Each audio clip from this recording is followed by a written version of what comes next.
कि वो तो एकदम माल उन्होंने 5 साल वहाँ खाया और एकदम जब लगा कि अब उसका दोष सर पर आएगा तो ऐन मौके पर वो पलटी मार गए। वो शायद भूल रहे हैं कि माल किसने खाया है, और हम राजनीति में माल खाने के लिए नहीं है, ना हमने इस तरह की भाषा का कभी प्रयोग किया। मैं डिप्टी सीएम था तो मैंने उचाना को एकदम निखार के रख दिया, उससे 40 साल पहले कुछ नहीं हुआ उचाना में। नहीं, मेरे को ना दुष्यंत की एक चीज़ बहुत अच्छी लगती है, वो आंखों में आंखें डाल के झूठ बोलने की इतनी काबिलियत है उसके अंदर कि वो गजब है। चाणा में बाईपास बनना था, उसकी सारी एक्विजिशन हो चुकी थी, वो बाईपास उन्होंने सिरे नहीं चढ़ने दिया। मैं तो कृषि कानूनों पे साइन किया हुआ एमपी हूँ, इनको शायद ये नहीं पता कि कृषि कानून पे एमपीओ के साइन सुइन कोई नहीं हुए थे, वोट भी नहीं हुई थी। हरियाणा की हॉट सीट बन चुकी उचाना में आज हम ब्रजेंद्र सिंह के साथ हैं, कांग्रेस से कैंडिडेट हैं और लगातार गांव-गांव जाकर प्रचार कर रहे हैं। उनसे बातचीत करेंगे कि उनका चुनाव प्रचार कैसा चल रहा है और साथ में किस किस्म की समस्याएं उनको इस सीट पर आ रही हैं। सबसे पहले तो ब्रजेंद्र जी, आपका वैसे तो होम ग्राउंड है ये और काफ़ी लंबी पॉलिटिक्स आप लोगों की, आपके परिवार की यहाँ पर रही है, लेकिन पिछली बार एक रिकॉर्ड मार्जिन से आप लोग हारे भी थे। बिल्कुल। और चैलेंज है अब दोबारा से इस अपनी जो विरासत है उसको क्लेम करने का। तो क्या लग रहा है, आप गांव-गांव जा रहे हैं, कैसा रिस्पांस मिल रहा है? नहीं, देखिए, मैं तो 18 जून से मैंने अपना जनसंपर्क अभियान के लिए शुरू कर दिया था और पूरा हल्का मैं करीब 10 दिन पहले एक बार तो कवर कर चुका था सारा उसमें। इस बार माहौल जो है वो पिछले सभी चुनावों से भिन्न है। भिन्न मैं इसलिए कह रहा हूँ क्योंकि यहाँ का चुनाव बड़ा टिपिकल होता था, क्योंकि बहुत पुरानी राजनीति हो गई तो वोटों का जो बंटवारा था वो आप ये कह सकते हैं पूर्व निर्धारित सा होता था। तो वो स्थिति इस बार नहीं है। इस बार जो भाजपा के विरोध की एक लहर जो चल रही है, ये 2019 में भी थी। 2019 में भी वो जो नतीजा था वो इसीलिए इतना एक तरफा था, उसी प्रकार से इस बार भी है। और वो जो पुरानी लकीरें जो होती थी इस हल्के में खिंची हुई, वो लकीरें इस बार धूमिल होती बिल्कुल स्पष्ट नज़र आने लग रही हैं। इसीलिए इस बार का चुनाव मैं मानता हूँ पहले के चुनाव से बहुत बहुत भिन्न है यहाँ का। और कांग्रेस के पक्ष में आप उसको हवा कह लीजिए, लहर कह लीजिए, बड़ी स्पष्ट नज़र आती है यहाँ पर। तो आप मान रहे हैं कि जो लकीरें जो एक हिसाब से खिंची हुई थी, पार्टी पॉलिटिक्स की लगा लीजिए या परिवारों की लगा लीजिए आपस में, वो धूमिल हो रही हैं, आपको लहर दिख रही है और बीजेपी के उल्ट एक माहौल दिख रहा है। लेकिन आप बीजेपी से ही आए हैं। इवन दुष्यंत चौटाला से मेरी बात हो रही थी तो दुष्यंत चौटाला ने कहा कि वो तो एकदम माल उन्होंने 5 साल वहाँ खाया और एकदम जब लगा कि अब उसका दोष सर पर आएगा तो ऐन मौके पर वो पलटी मार गए। वो शायद भूल रहे हैं कि माल किसने खाया है, और हम राजनीति में माल खाने के लिए नहीं है, ना हमने इस तरह की भाषा का कभी प्रयोग किया। हाँ, ये ज़रूर है कि शायद वो ये भूल गए कि हम तो ये चीज़ पिछले 2 साल से कहना शुरू हो चुके थे। आज से ये नहीं था कि कोई, ठीक है, वो मेरा फैसला सुनने में या देखने में ऐसा लगता हो कि औचक लिया था, लेकिन वो औचक फैसला नहीं था। वो भी एक लंबी प्रक्रिया थी जिसके तहत मैं गुजर रहा था और उसी नाते वो फैसला हुआ था। लेकिन हाँ, राजनीति में कई बार आपको समय साधना भी पड़ता है, तो उस नाते ठीक है। बाकी कांग्रेस में आना किसी प्रकार के राजनीतिक स्वार्थ की पूर्ति के लिए नहीं था मेरे लिए। वो होता तो मैं सौदेबाजी करके आता, मैं पहले से अपनी एमपी की टिकट फाइनल करके आता, लेकिन मैंने उस लाइन पे किसी से बात तक भी नहीं की थी। मैं सिर्फ एक सीधा स्पष्ट तरीके से अपनी मंशा जाहिर की थी और उन्होंने हाँ भर दी थी और मैं कांग्रेस में आ गया था। तो वो ठीक है कि लोगों में एक ज़रूर विचार एक समय पे था जब किसान आंदोलन चल रहा था, लेकिन मुझे लगता है कि लोगों को समझ में आ रहा है कि हमारी स्थिति क्या थी और हमारा स्टैंड भी क्या रहा था। मेरे पिताजी तो खुल के आंदोलन के समर्थन में आए थे, इकलौते शायद बीजेपी के नेता थे पूरे देश में जो उनके समर्थन में आए थे। तो उस नाते दुष्यंत जी तो खैर कुछ ही कहते रहे, क्योंकि वो तो आज के दिन कोई नैरेटिव ढूंढ रहे हैं कि किसी तरह से अपने आप को राजनीति में दोबारा से कोई ज़मीन मिल जाए, किसी तरह से दोबारा से सार्थक हो जाए वो। लेकिन फ़िलहाल कम से कम 2024 का जो अक्टूबर का चुनाव है उसमें वो किसी प्रकार के राजनीतिक गणित में है नहीं।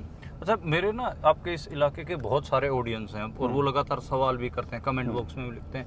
अगर मैं आपसे कहूं कि आपके क्या ऐसे 5 कारण रहे, चाहे वैचारिक हों या जो भी हों, जिसकी वजह से आप बीजेपी में सहज महसूस कर रहे थे, जैसे आपने 2 साल का दावा किया, और आपको लगा कि मुझे बीजेपी में नहीं रहना है? 5 नुक्ते। देखिए 5 नहीं, उसमें तो सबसे बड़ी चीज़ तो एक ही है। हाँ। मैं बीजेपी से एमपी ज़रूर बना, और उसका कारण ये था कि उस समय मेरे पिताजी बीजेपी में थे, मैं नौकरी में था, मेरी इच्छा हमेशा से थी, और जब मुझे पूछा गया तो आप ये मान लीजिए मैं एक उसमें बह गया। मैं विचारधारा और उसके ऊपर मैंने ध्यान भी नहीं दिया, और मैं बहुत जल्दी बीजेपी के अंदर मुझे एहसास हो गया था कि यहाँ पे मेरा किसी भी तरह का तालमेल वैचारिक तौर पर नहीं बैठ सकता।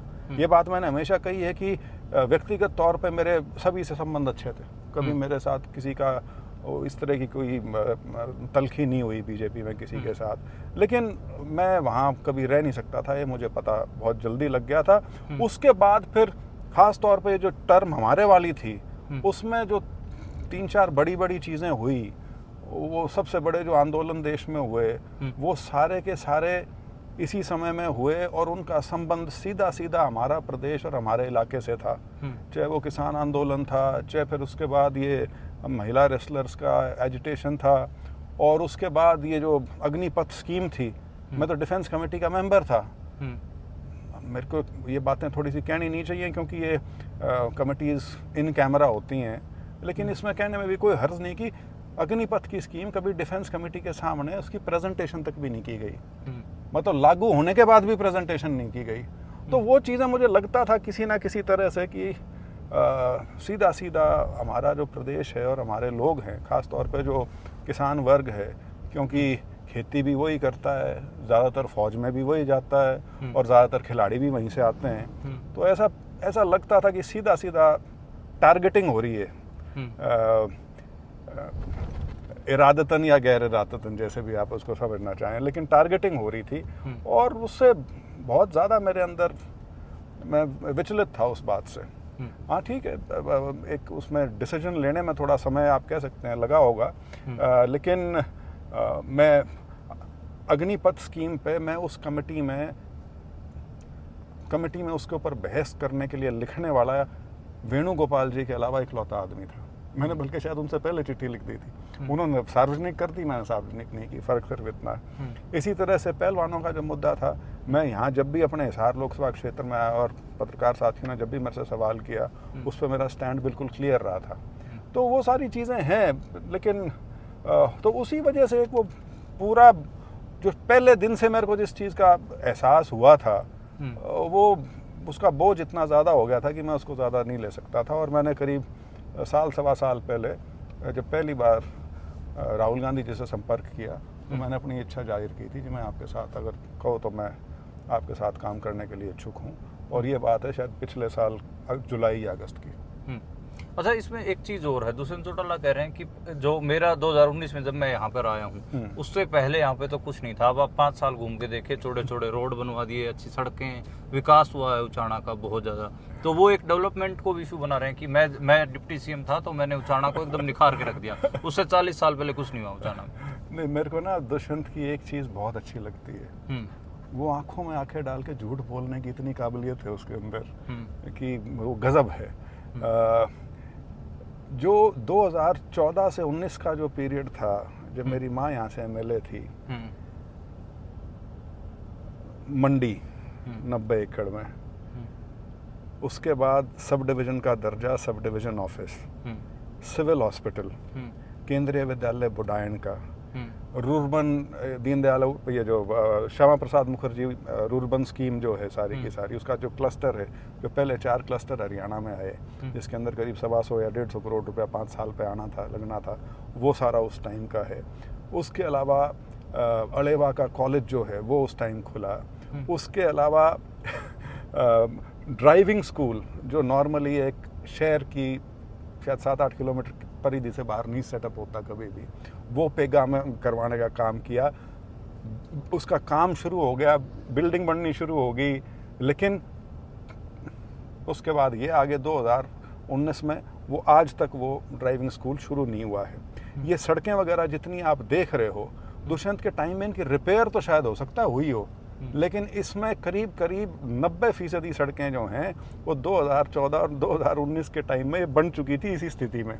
और कुछ उसमें भी बनी थी, ये जो आपका प्रधानमंत्री सड़क योजना जो है PMGSY, जिसको ग्राम सड़क योजना, तो उसके तो उनसे आप ये पूछिए जी, एक गिना दो कि ये चीज़ मैंने बनवाई, अगर वो एक भी गिनवा दें तो। हाँ, वो सड़कों की रिपेयर के खर्चे, मनरेगा में जो ग्रांट आती है, वो बेसिकली सरकारी ग्रांटों को गिन के अगर वो कहना चाहें कि मैंने इतने 100 करोड़ या इतने 1000 करोड़ खर्च कर दिए, तो मेरी शुभकामनाएं उनको। अदरवाइज वो एक भी ऐसा काम बता दें बड़ा इस क्षेत्र में जो उन्होंने करवाया हो। मैं आपको बल्कि 3 काम ऐसे गिनवाता हूँ जो होने चाहिए थे और उप मुख्यमंत्री इतने महकमों का, उसके बावजूद नहीं हो पाए। उचाना में बाईपास बनना था, उसकी सारी एक्विजिशन हो चुकी थी। अच्छा। करीब करीब 70% लोगों को मेरे ख्याल से मुआवजा भी बढ़ चुका है। वो बाईपास उन्होंने सिरे नहीं चढ़ने दिया, वो आज तक पिछले 5 साल से वहीं का वहीं पेंडिंग है जी। उसके अलावा जैसे मैंने पेगा में ड्राइविंग स्कूल का जिक्र किया, वो जो कुछ हो गया 2019 तक हो गया, उसके बाद उन्होंने कुछ नहीं उसमें होने दिया। तो इस मतलब विकास, वो तो आप खैर हल्के में जब घूमेंगे लोगों से पूछेंगे, आप उनके भी किसी अगर समर्थक से भी पूछ लेंगे तो शायद वो भी आपको 2 काम नहीं गिनवा पाएगा। अच्छा, एक चीज ये भी है कि एक नैरेटिव आप दोनों के उल्ट वाला भी है, जिसमें कुछ निर्दलीय भी खड़े हैं। निर्दलीय उम्मीदवार लगातार ये प्रचार कर रहे हैं कि एक उनका समर्थन कर रहा था राज्य में, एक केंद्र सरकार में उनका समर्थन कर रहा था, ट्रैक्टर रैलियां निकाल रहा था और कृषि कानूनों के हक में खड़ा था, जबकि हम तो आंदोलित थे, हम तो आंदोलन कर रहे थे। तो आप दोनों को ही एक विलन बना के खड़ा करने वाली भी कैटेगरी है। वो निर्दलीय लड़ रहे हैं, वो कह रहे हैं कि ये दोनों ही बीजेपी के साथ थे, दोनों को हराओ। नहीं, वो तो चलो खैर उनका नैरेटिव वो बनाएंगे, क्योंकि वो लोग इतने किसान आंदोलनकारी नहीं थे जितने वो राजनीतिक हैं। और इसमें ज़्यादा तकलीफ उन लोगों को है जिनको, मैं उनको दोष भी नहीं देता, जिनको ये लगता था कि वीरेंद्र सिंह यहाँ से चले गए हैं बीजेपी में तो कांग्रेस का रास्ता या दरवाज़ा खुल गया है। तो उन्होंने उस नाते उसमें कुछ मेहनत भी की होगी पिछले 4-5 साल में, लेकिन हमारी वापसी की वजह से वो इस चीज़ से आंदोलित हैं कि वो जो रास्ता एक खुलता नज़र आ रहा था वो शायद उनको बंद होता नज़र आ रहा है, इस वजह से उनको ज़्यादा तकलीफ है। अदरवाइज़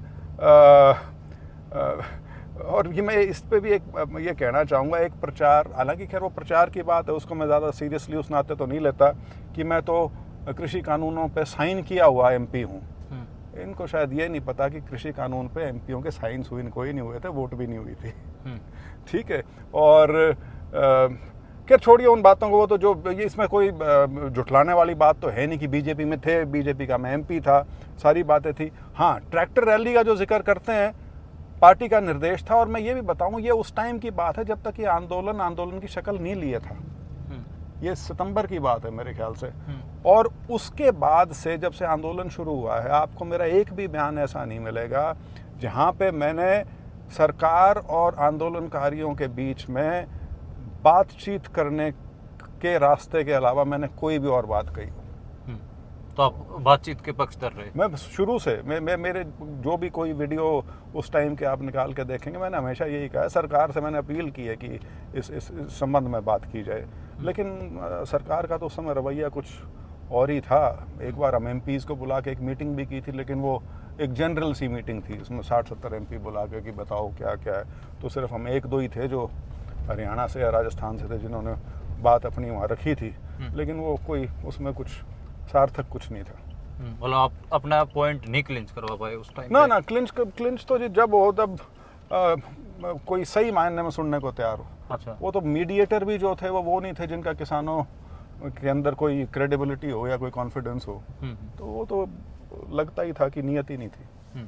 अच्छा, अब उचाना में घूम रहे हैं और एक हिसाब से लगातार मेहनत भी कर रहे हैं, क्या लग रहा है कि क्या ऐसे इश्यूज हैं जो आपके दिमाग में चढ़ रहे हैं, आंखों में चढ़ रहे हैं कि यार ये तो मेरे को दिख रहा है कि ये हमारे लिए थोड़ा सा, उचाना के लिए ऐसी चीज़ें जो मैं ये तो पक्का करूँगा अगर MLA बन गया तो? नहीं, देखिए जो सबसे बड़ी समस्या है, अब उसको कोई MLA कैसे कर सकता है नहीं कर सकता वो एक बहुत बड़ा विषय है, वो बेरोजगारी का है।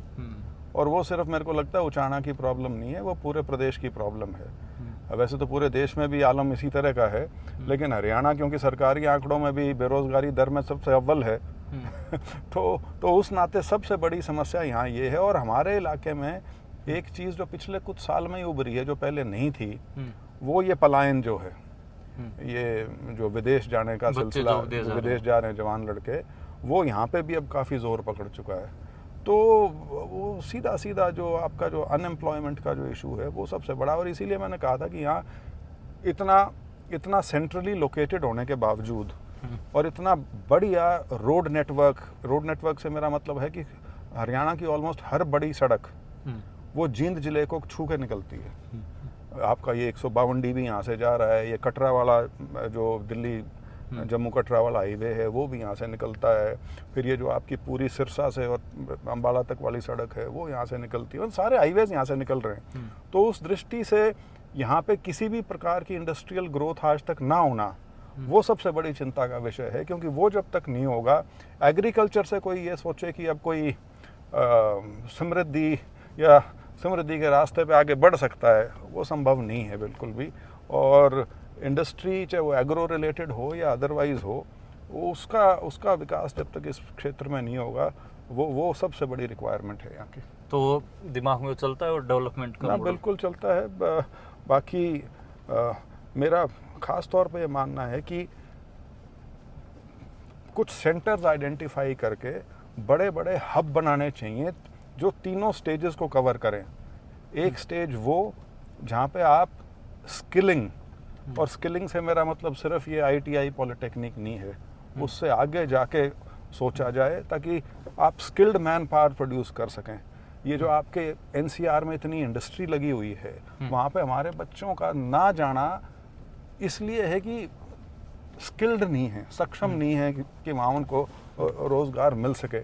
उसी के साथ साथ उन स्किलिंग सेंटर्स के साथ बड़े बड़े आपको जैसे मैंने कहा हब बनाना पड़ेगा, जहाँ पे आपको उसको आप हॉस्टल की संज्ञा दे लीजिए या कुछ भी कह लीजिए, जहाँ पे आप 1000-1500 बच्चों को एक जगह पे रहने की व्यवस्था जिनके लिए आप कर सकें, जो चाहे आपके स्किलिंग सेंटर्स में या अदरवाइज ट्रेनिंग सेंटर्स जो हैं उनकी एक्सेस उनको हो सके। ये हरियाणा में 4-5 जगह या ज़्यादा जगह जैसे भी है, शुरुआती तौर पर 4-5 से भी शुरू किया जा सकता है, उसको करें। और फिर तीसरा ये है कि NCR से बाहर का जो इलाका है उसमें इंडस्ट्री को लाने का प्रयास करें। उसमें हम बहुत लैक कर रहे हैं। अभी सिर्फ 2-3 कॉरिडोर्स हैं जिसमें सारी इंडस्ट्री जाने लग रही है। तो ये वाला जो सारा इलाका है ये उससे अछूता है। हिसार में ठीक है, पुरानी ट्रेडिशनल इंडस्ट्री वहाँ लगी हुई है, लेकिन इस इलाके में कुछ नहीं है इस नाम पे। तो ये 2-3 चीज़ें हैं जो बिल्कुल प्राथमिकता के तौर पर ली जानी चाहिए। अच्छा, एक बस आखिरी सवाल मैं इसको ख़त्म करता हूँ। हुड्डा साहब आए और हुड्डा साहब ने कहा कि मेरे भतीजे से कोई गिला शिकवा नहीं है, लड़के को जिता के भेजो।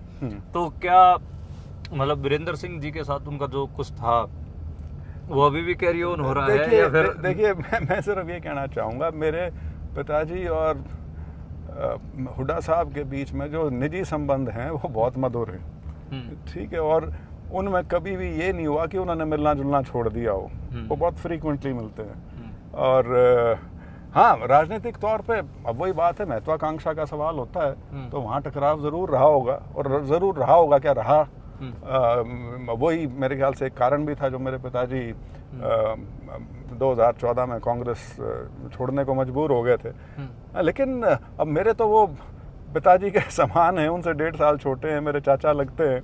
तो मेरा उनसे तो कोई वो है नहीं, मेरे तो बड़े हैं, बुजुर्ग हैं। और उस दिन जब नॉमिनेशन वाले दिन आए, यही बात उन्होंने मन से भी कही कि आप लग रहा है कि मंत्रालय मिलेगा अगर सरकार बनती तो? मैं इस मामले में अभी भी सरकारी नौकरी मोड से नहीं निकला हूँ। एक कदम एक टाइम पे।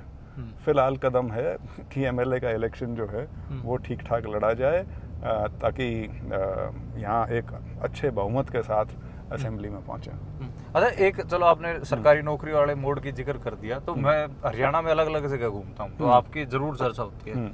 तो सारे साथी जो भी थोड़ा छोटराम की विचारधारा को मानते हैं या फिर खेती किसानी की बातों को करते हैं, उनकी बड़ी नजर आपके ऊपर रहती है। वो कहते हैं कि यार भाई साहब मैं अभी ना सरकारी अफसर वाला जो वो उनका शैली है वो गई नहीं है, वो मास लीडर वाली शैली उन्होंने पहनी नहीं है अभी। ना अब निकलनी शुरू होगी। ये जो पिछले 3 महीने से मैं फील्ड में हूँ, इसमें मैं मुझे लगता है कि मेरे अंदर काफ़ी बदलाव आना शुरू हो गया है।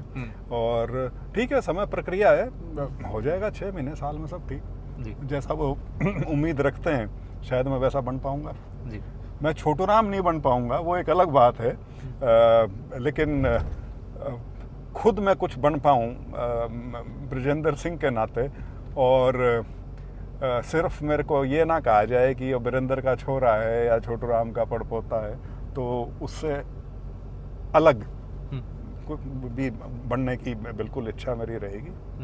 जी शुक्रिया। और आपके इस सफ़र में मतलब आप जहाँ तक पहुँचना चाहें ज़रूर पहुँचें, और चुनाव के लिए भी ऑल द बेस्ट। तो ब्रजेंद्र सिंह थे, और ब्रजेंद्र सिंह पिछले 3 महीने से लगातार अपने गांव अपने इलाके में घूम रहे हैं, और चुनाव बिल्कुल सर चढ़ा हुआ। आगे भी हम कोशिश करेंगे कि जब चुनाव बिल्कुल एक हिसाब से जब क़यामत की रात हो उस तक भी पहुँचे, तो भी आप तक इस उचाना हॉट सीट की खबरें आप तक पहुँचाएँ। देखने के लिए शुक्रिया।